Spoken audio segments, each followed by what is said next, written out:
Hello YouTubes! Welcome back, Haunt Fam. So now that the shopping videos are out of the way for the year, I figured I'd give you guys a tour of my Mythical Monster skull collection. I got a bunch of skulls I've hoarded up over the years. I make a bunch of them, I bought some, so I figured, hey, what a better time to go through my collection and show you guys what all I've got.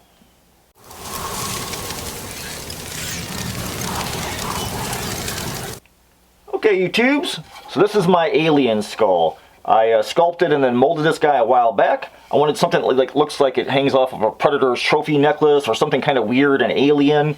So I thought, okay, I'm going to make something like this. I think it looks kind of like a reptilian type of snake or some kind from another planet.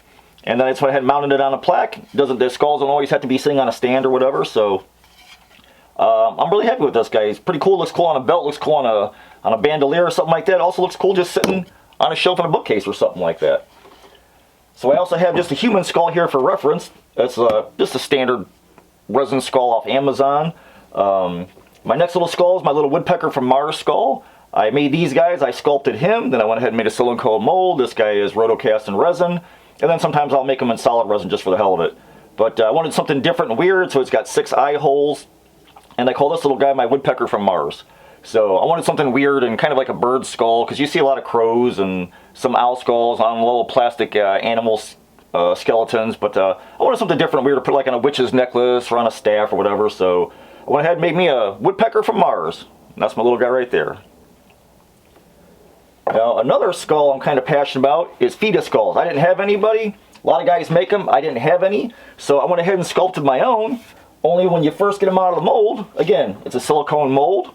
I do a fiberglass jacket for strength, and you pop these little guys out. But just because you pop them out of the mold doesn't mean they have to stay that way. So I go ahead and I just customize mine however I want. And this is the same skull as this one, a little unicorn. I just added one of my horns to it, that's all. And then I added some little tusks on the bottom with magic sculpt to kind of blend it in. And then just throw a fast paint job on it. So I think I made 4 altogether, 4 fetus skulls. But they're cool for other smaller projects. They don't always have to be a fetus skull. And you can modify them to make them whatever you want. So this guy turned out pretty cool. I'm happy with him. I call this little guy my unicorn. So he was one of the 4 I made. And then I've got this little guy right here. He's basically the same skull as the other one. That's basically how he started out, just like this. I went ahead and just made a separate one, who's a little separate trophy for myself. And then who else do I have? Here's my little imp skull. So I wanted an imp, something different. They don't always have to be, you know, human or whatever. You can change them and make them however you want. So this guy came out of the mold looking like this. And I just went ahead and added a set of my horns in and used magic sculpt to blend them in. So I could have me a little imp skull. And then I made a little stand for him, little 3/8 rod. I went ahead and dyed them red, stained them red. So now I've got a little imp skull. So that's kind of different and cool for my little cabinet of curiosities. But you're never really limited to what you make. Even though it comes out of the mold, you can always change it. And then I've got my little microb skull.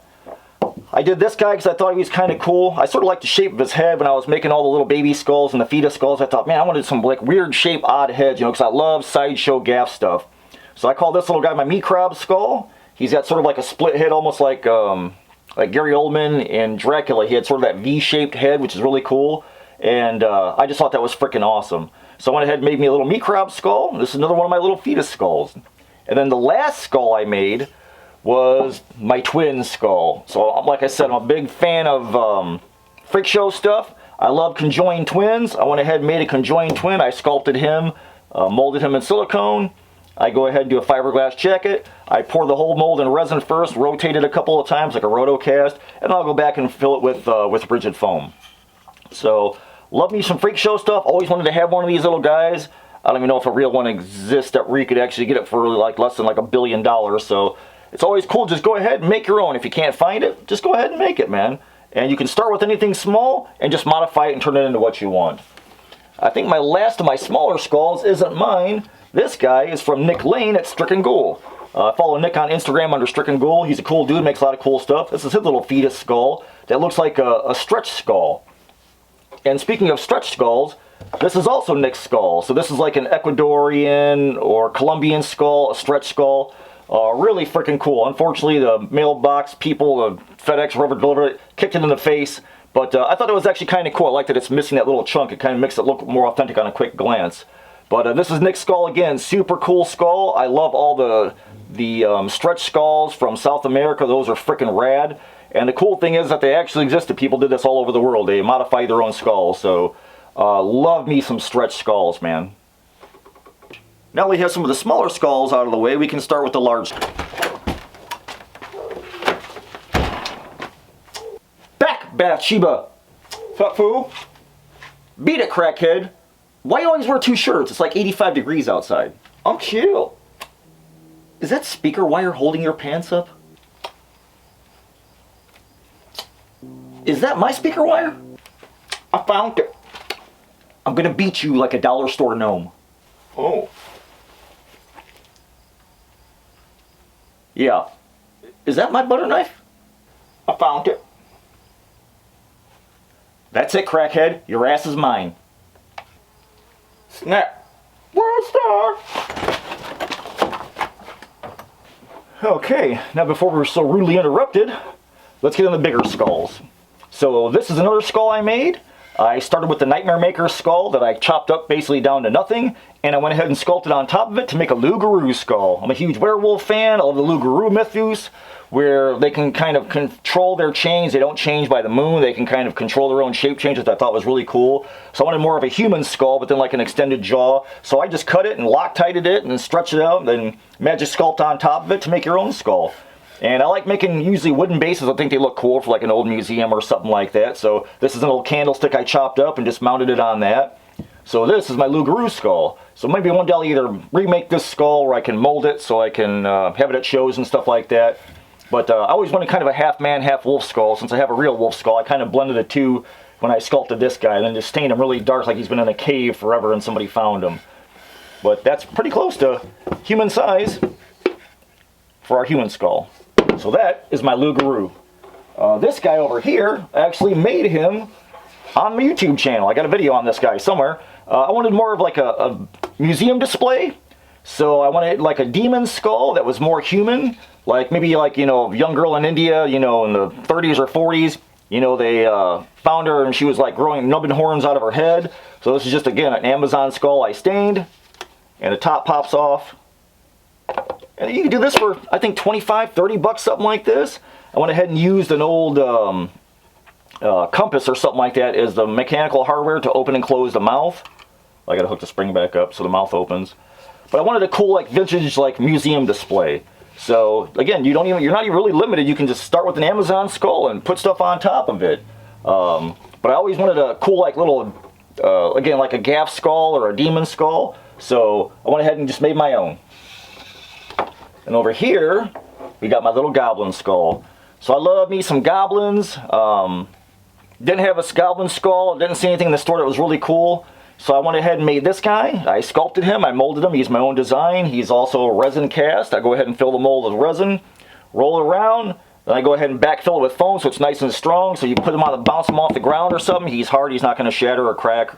But and then I added my little resin horns later. These guys are a separate mold. I just go ahead and drop them in. The little holes that are already molded in the skull, and I can make these guys in any color, man. So I've always wanted a little cool little goblin skull because I love goblins. Longtime D&D fan. So this is my little goblin skull, and I just the teeth are actually molded in, but I pour the teeth in resin first so they're nice and strong. So when you pull the head out of the mold, the teeth don't snap off. They stay in there in the resin. So little kids over there picking on them, they're not going to snap them off because they're not foam. So it takes a little longer to make these, but I love filling all my molds with resin first because it makes the skull stronger, makes them take paint better, and they will last forever. So that is my goblin skull. This big boy back here is my troll skull. I love me some trolls. Didn't have one, so I figured, well, now I got to make one. Went ahead and sculpted him, made a big mold again, silicone mold. I can pour him in resin first, and then backfill with foam or go straight foam, doesn't matter. And I put him on a tree trunk, thought that was pretty cool, something beefy and stuff from like the wilderness.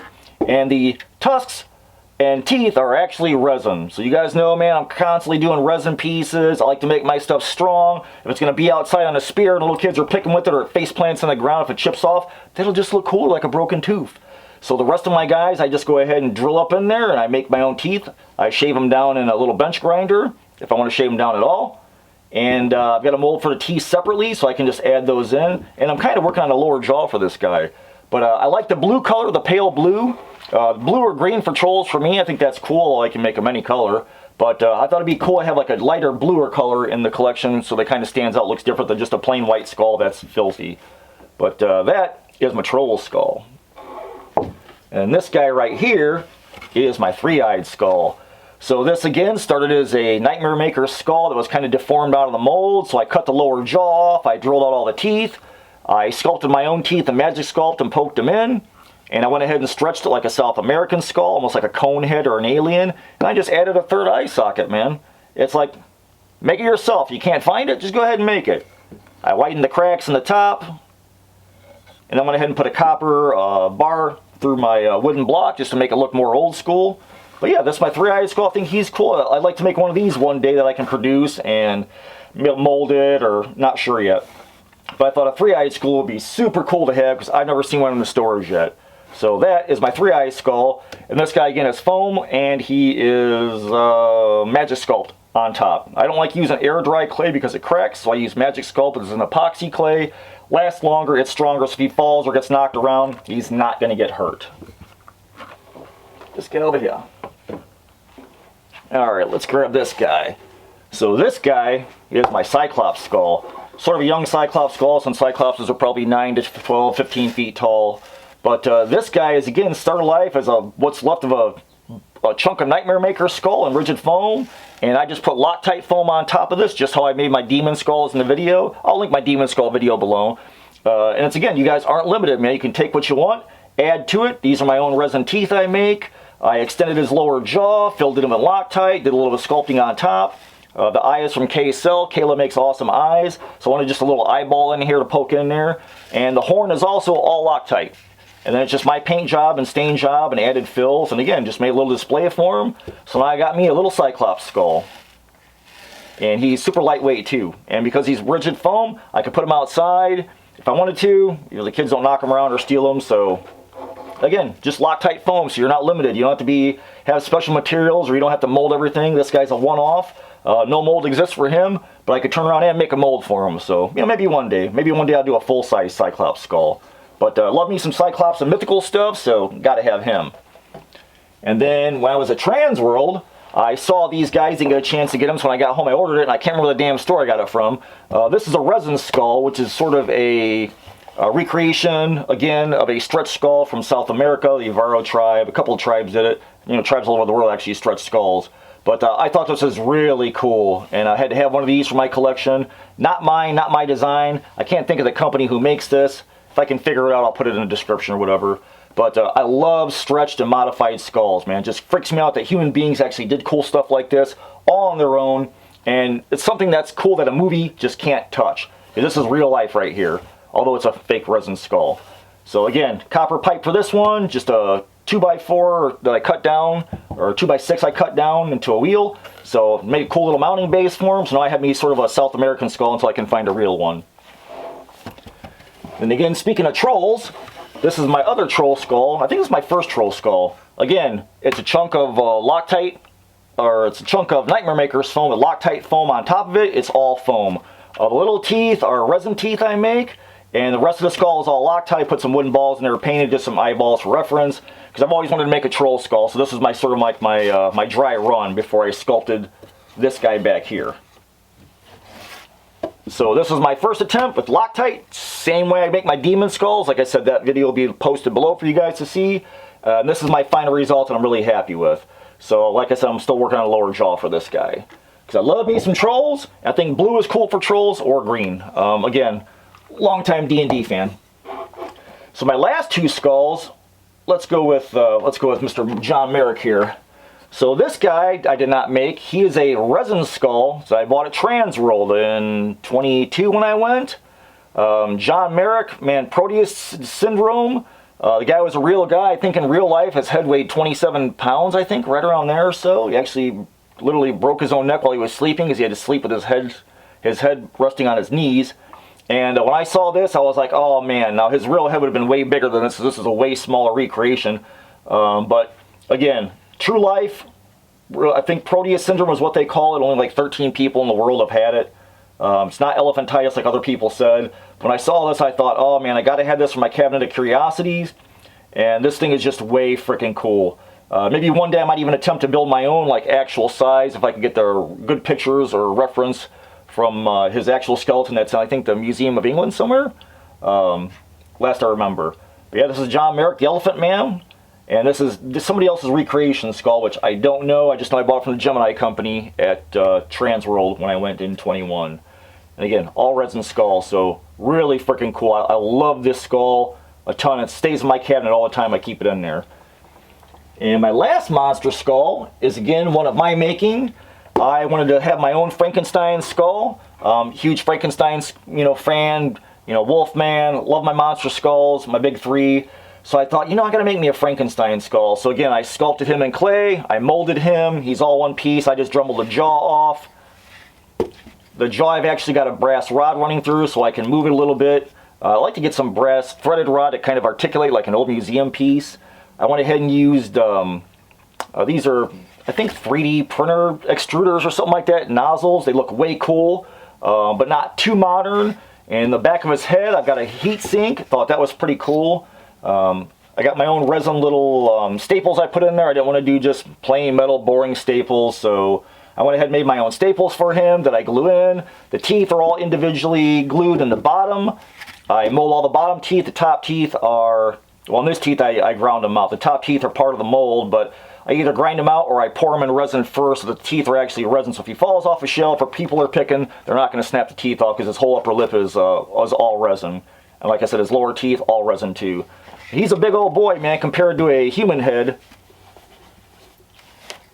That's a lot of meat on that boy. So again, like, I'd like to eventually do my whole collection, a vampire, a wolf man, do a bunch of monster skulls, just for a whole museum, a wall of museum and stuff like that. But this guy I was really proud of. Again, put him on a wooden base. I think it's more appropriate as like an ancient museum display. But that's my Frankenstein skull, man. That's all my design and molded and sculpted. Alright, give you guys a little close-up tour of some of these skulls. Kind of pan over them. Well, you know how many I have there.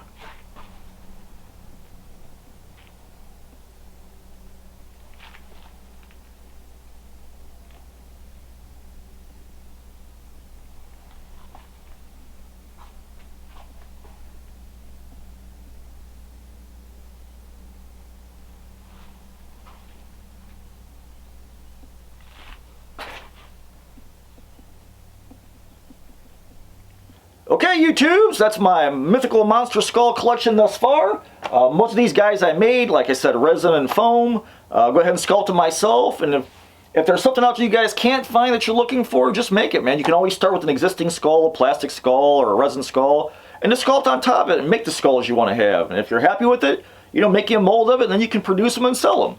But for me, I like to just hoard them. So I appreciate you guys for watching. I hope you dug my collection. When I get enough of these built up again, hell, maybe I'll do a second tour. Because I love me my monster skulls. Got to have them. Like fill up my cabinet of curiosities and stuff. So I appreciate you guys watching, man.